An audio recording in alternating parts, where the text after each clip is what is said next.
The Secret, a book about the law of attraction and creating your life by design.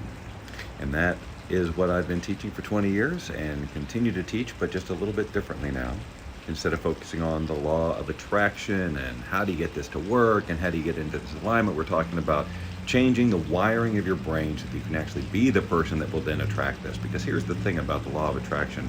Most people enter into it from where they are now, with the insecurities they have now, the fears, the worries, etc. And that's permeating everything they're doing. All their wishes, desires, dreams, visions, all of it. But mostly it's affecting the action they're taking, because the person you are right now is attracted to what you've got. And now you want all these other things. You're going to have to also be a little bit different in order to, get the universe to cooperate with you to bring you those things. So that's what we talk about. How do we change our brains so that our behavior and the meaning we give things and our thoughts and feelings and so on can be different, so that we will take different action? Because ultimately, it's the action we take that's going to get results, right? So we're taking action all day, or we're doing inaction, but we're doing something, and whatever we're doing / being dictates the results we get. So, all right. So we often stop ourselves at the same time, or we let certain influences stop us the same way. We all have our stuff that stops us, but it's just wiring, and it can be changed, and that's what I do. I help people change that wiring so that they can truly just evolve into whatever it is they want to evolve. And it's not that hard. It just takes consistency. And so what I do is provide you the framework and the playground to do it. You give yourself 45 days and get some rewiring going. You'll have learned a skill set that you can take with you the rest of your life.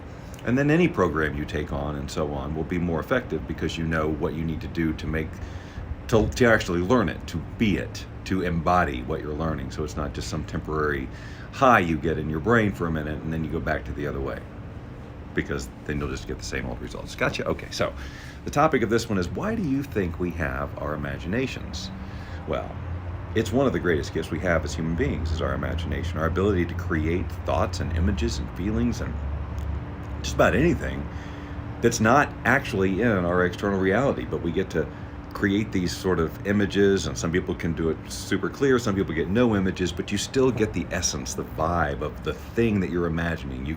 I can imagine a dog without actually seeing, like, a photograph a dog, right? I get the vague essence of it, and if I push it further, I can smell what a dog smells like. They have a smell. Feel what the dog feels like, and I can imagine all of it, and there's no dog right here.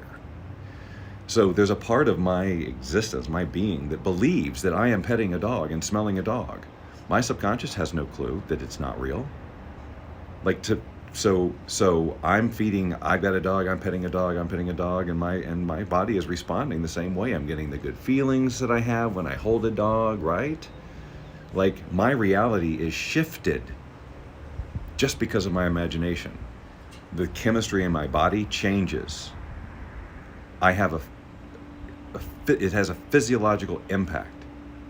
And based on that physiological impact, it's going to feel good, bad, or indifferent. And maybe it'll move us into action, or maybe it won't. But our imagination and what we're doing with our thoughts, we're always having these thoughts around here, right? And if we're not guiding them, it's just sort of our imagination run wild. And our imagination, this most powerful creation tool that we have, which is the origin of everything that we create intentionally, we're letting it go wild and go down these roads untamed, and we go down the negative, if that's how you're programmed, which many people are. Their imagination creates worst case scenarios, and my God, do I know this? I lived that torture most of my life. What could go wrong? What could go wrong? And you imagine it vividly, and guess what happens? You have the chemical reactions as if it's happening. You have the yucky feelings. It feels bad, because the chemistry in your body is like, ugh, this is happening right now, simply because you're imagining it. So if you dread something, if you worry about something, you're creating it the moment as reality in your body, and then you're going to go do it. And if you haven't thought of any other way to be about it, you get to experience it twice. And then if you experience it and then think about it later, you get to experience it as many times as you want. That crappy feeling, just because you're thinking about it. So you're actually creating. You're creating chemistry, you're creating a feeling, and then you're creating results, because those feelings will drive your actions. And if you spin yourself in a negative way, your actions are not likely to move you in a positive direction either, right? So your imagination then trashes your results. And it helps to create you. And if you keep using your imagination in the same way and you keep feeding it the same thing and saying, I am this, this is this, is this, is this is, even though it's not even actually out here, you're telling your whole entire body and your system that this is a thing, this thing you're worrying about, this thing you're imagining about. So your body and everything about you is going to respond as if it's real. That's not the result you want, I promise. So you use your imagination to instead create something that you want. Hey, just a quick interruption. If you like what you see here, be sure to click the subscribe button and the notification bell so we can let you know the next time we post a video like this. All right, moving forward. So when you feel yourself going down some negative imaginary, you're painting this horrible picture, you got to stop yourself and go, okay, this is my wiring. But this is not the only way it can go. It can go an infinite number of ways based on my response right here. You may not be able to impact the total outcome of everything, but you do control how you feel about it. And you certainly don't want to. A lot of people imagine the worst case scenario under the name of being prepared. You can think through a worst case scenario to be prepared and not have the emotion about it, because if that's truly your intention, your end result is being prepared. It's the safety or whatever. But if you're just imagining it to go, experiencing, go, this is going to be terrible or whatever, you're not serving, you're creating. You're creating your future in that moment, because you're not creating any sort of new behavior, new way to respond, new anything, new possibility, which means you will just repeat the behavior.